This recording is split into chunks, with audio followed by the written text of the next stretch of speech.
resting steak.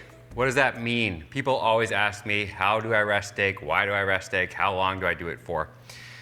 Here's what happens. Heat hits steak, heat hits any protein, and the juices run towards the heat. So leaving all the center of the meat empty, the juices go to the surface.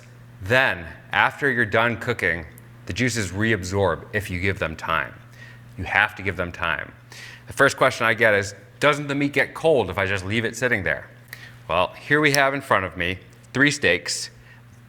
This one has been resting for 8 minutes. 8 minutes sitting here. Now, there's a thing called carryover cooking. That means meat continues to cook.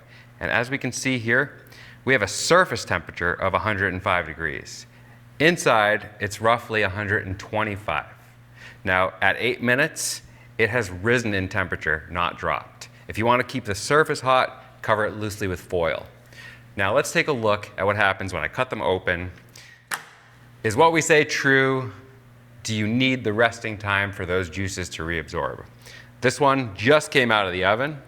This very minute, we're going to slice it open and see what happens.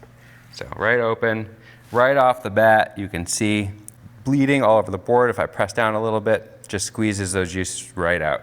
We're going to let that sit there for about a minute and see what happens. We're going to cut open the next one. This one has been resting for 4 minutes. That is about half the time I recommend. It's just not enough time for it really to reabsorb. So we're going to give that a slice.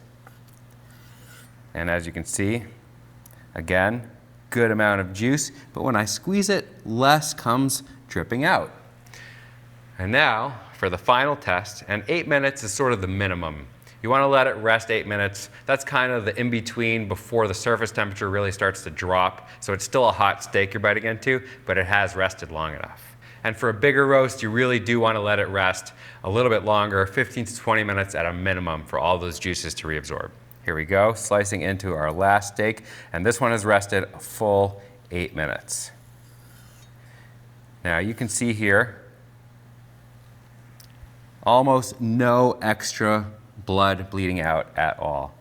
All those juices have reabsorbed inside the protein. Let's take a look from the beginning again. This one I cut open, it didn't rest at all, and as you can see, it leaked all over the cutting board. All that juice should be in your mouth. If you don't rest it, when you bite into it, it's not juicy. The next one rested 4 minutes. That's about half the recommended resting time. And if you take a look, a little bit of juice on the board. It's not ideal. It's not terrible either, but you can see what happens if we let it rest 8 minutes. 8 minutes, when you hit 8 minutes, the steak is still hot, surface temperature is still warm, and look at that. All that juice is reabsorbed into the protein fiber of the meat itself. When you bite into that, you're getting a nice juicy bite. So remember, rest those steaks. Now chicken and pork as well need a little bit of resting time. I recommend 3 to 4 minutes. The larger the cut, the longer the resting time. Rest it, and you get all those juicy bites. See you in the next one.